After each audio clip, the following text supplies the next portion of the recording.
Welcome friend on YouTube channel general science on a click. आज हम बात करते हैं मॉनेटरी पॉलिसी। जो अभी 2 दिन पहले मॉनेटरी पॉलिसी आरबीआई ने डिफाइन किया है अक्टूबर 2020 की, वो हम चेक करते हैं कि उसने क्या क्या रिकमेंडेशन दिया है, क्या क्या पॉलिसी रिवाइवल किया है, कोविड को लेके इंडिया पे क्या इम्पेक्ट हुआ है, कैसे रिवाइवल स्कीम्स चालू की गई हैं, कैसे इनफ्लो बढ़ेगा मार्केट में, सेंट्रल गवर्नमेंट्स के लिए क्या ईज किया है, स्टेट गवर्नमेंट के लिए क्या ईज किया है। देखते हैं मॉनेटरी पॉलिसी में। मॉनेटरी पॉलिसी कमेटी ने कुछ रिकमेंडेशन दिया है। उन्होंने रिकमेंड किया है कि जो हमारा रेपो रेट है वो हमें अनचेंज रहे। जो 4% था वो 4% ही रखा है। मार्जिनल स्टैंडिंग फैसिलिटी जो एमएसएफ रेट है या बैंक रेट है उसको भी कोई चेंजेस नहीं किया, वो भी 4.25 ही किया है। थर्ड, रिवर्स रेपो रेट जो था 3.35 पहले, उसको भी उन्होंने अनचेंज रखा है, उसमें भी कोई चेंजेस नहीं किए हैं। फिर आया, उन्होंने बोला है कि it also decided to continue with the accommodative stance of monetary policy. उन्होंने बोला है कि कोई भी चेंजेस है, अगर इनफ्लो करना है, हमें रेट और कम करना है तो हम लोग वो रेट भी आगे करेंगे, क्योंकि कोविड-19 की वजह से जो भी इन्फ्लेशन है उसको हम लोगों को मेट करना है, उसको हमें कम करना है चीज़ें, जिससे कि ईजी हो जाए। अब हमने रेपो रेट, कुछ स्टूडेंट्स को पता होगा रेपो रेट क्या होता है, कुछ को नहीं पता होगा तो कोई इशू नहीं है। रेपो रेट वो रेट होता है जिसपे आरबीआई कमर्शियल बैंक्स को पैसा देता है।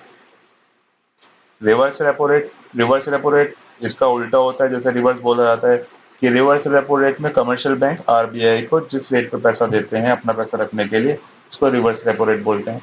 Marginal standing facility marginal standing facility ये होती है कि जब कोई बैंक, कमर्शियल बैंक, उसके पास सारे ऑप्शंस खत्म हो जाते हैं कि आसपास के बैंक से जो इनका इंटर बैंक लिक्विडिटी जो उसका सब कुछ बंद हो जाता है, तो वो आरबीआई से कुछ पैसा लेता है, तो उस फैसिलिटी को मार्जिनल स्टैंडिंग फैसिलिटी बोलते हैं।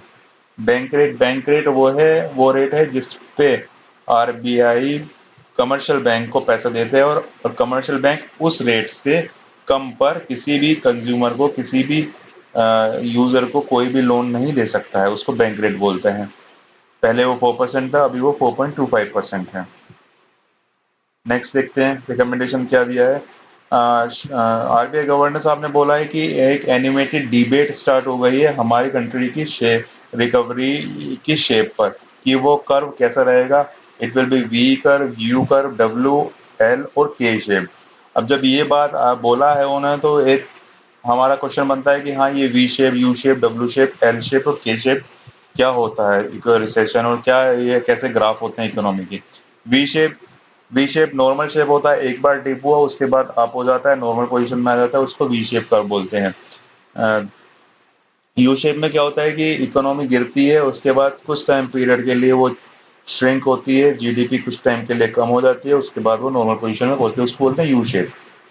वो कुछ क्वार्टर्स उसमें लग जाते हैं उसको आने के लिए।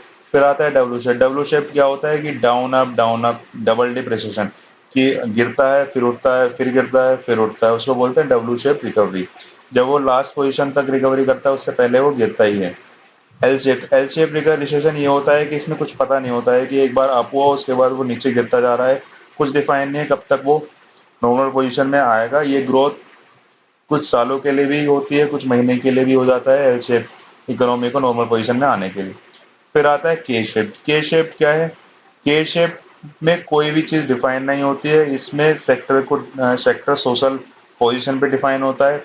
इसमें ये रहता है कि कौन सा सेक्टर कब रिवाइव हो जाए किसी को कोई अंदाज़ा नहीं होता। जैसे कोविड की वजह से अगर हम टूरिज्म इंडस्ट्री की बात करें, टूरिज्म इंडस्ट्री का किसी को कोई आइडिया नहीं कि कितने टाइम बाद रिवाइव हो जाएगी, जो नॉर्मल पोजीशन थी वो कब तक मिल जाएगी। तो इस रिसेशन को के शेप रिसेशन बोलते हैं। स्टार्टिंग में वो वी शेप टाइप लगता है कि गिरा अप हो जाएगा, लेकिन ये इसका कोई क्लैरिटी कोई इसमें डिफाइन नहीं होती। नेक्स्ट क्या रिकमेंडेशन दिया था वो देख लेते हैं। नेक्स्ट रिकमेंडेशन है ways and means. Ways and means ways and means एक मैकेनिज्म होता है जिसमें आरबीआई सेंट्रल गवर्नमेंट को और स्टेट गवर्नमेंट को उनके खर्चे के लिए पैसा देती है। वेज एंड मीन्स की इन्होंने लिमिट्स बढ़ा दी है, सेंट्रल गवर्नमेंट के लिए भी लिमिट बढ़ा दी है आरबीआई ने, और स्टेट गवर्नमेंट के लिए भी 60% इंक्रीज कर दिया है। Next RTGS. आरटीजीएस क्या होता है? Real time growth settlement.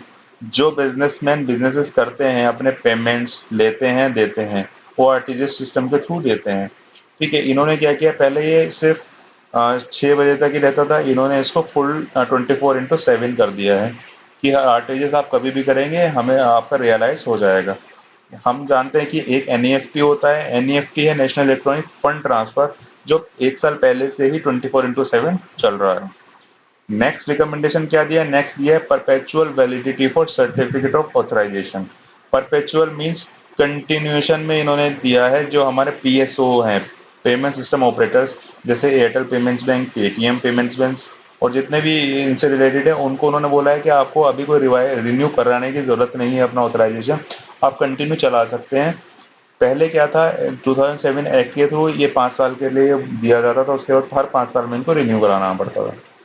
Next next recommendation है कि review of the coordination model. Coordination model क्या है कि किसी बैंक को इन्होंने बैंक फॉर्म किया, उसका एम, उसका उद्देश्य था कि भाई आपको सिर्फ हाउसिंग सेक्टर को ही लोन देना है। अब उसमें ये हो गया है कि आप कमर्शियल बैंक के साथ टाई अप्स कीजिए और आपके पास जो अमाउंट है आप उसको मार्केट में इनफ्लो कीजिए और अदर सेक्टर्स को, प्रायोरिटी सेक्टर्स को भी लोन दीजिए। नेक्स्ट है रैशनलाइजेशन ऑफ रिस्क वेट और इंडिविजुअल हाउसिंग लोन। अब इन्होंने इसकी भी लिमिट कम की है, 35% कर दिया है, 50% कर दिया है। जहाँ पे LTV, loan to value ratio 80% से कम है और जहाँ पे 80 से ज़्यादा है और 90 से कम है, वो इन्होंने इस तरीके से कम किया। ये कम करने से क्या होगा कि जो लोन है वो जिसको घर खरीदना है उसको इजीली मिल जाएगा, ज़्यादा अमाउंट मिल जाएगा। और जो रियल एस्टेट सेक्टर है, जो कोविड-19 से पहले से ही रिवाइवल मांग रहा था, उसको भी इस रिकमेंडेशन से रिवाइवल हो जाएगा। नेक्स्ट चलते हैं।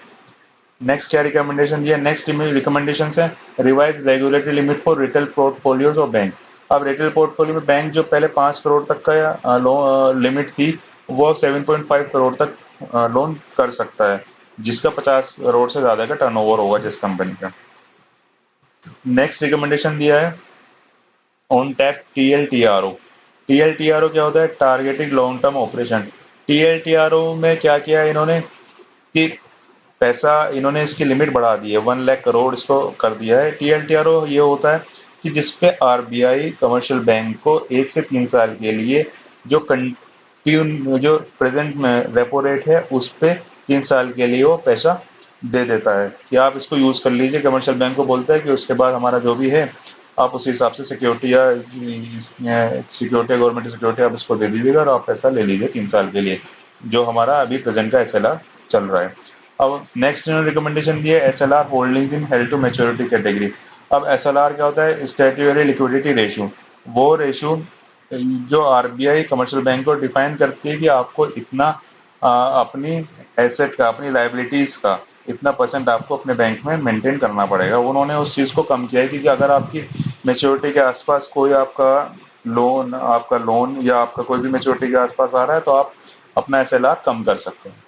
नेक्स्ट इन्होंने क्या रिकमेंडेशन दिया है? Export support. एक्सपोर्ट सपोर्ट क्या किया है कि एक्सपोर्ट, पहले जो भी एक्सपोर्ट होता था बाहर, वो आरबीआई ने एक फॉर्मूला डिफाइन किया हुआ है, उसने एक ऑथराइज डीलर्स डिफाइन किए हैं कि उनके थ्रू ही आप एक्सपोर्ट कर सकते हैं।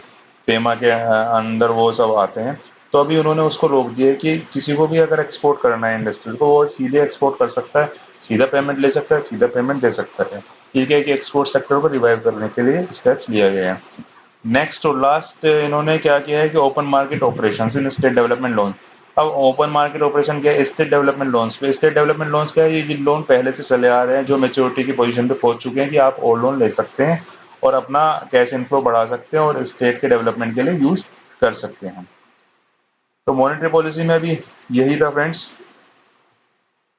Thank you student and friends for watching General Science on a Click. Please criticize, share, comment and subscribe.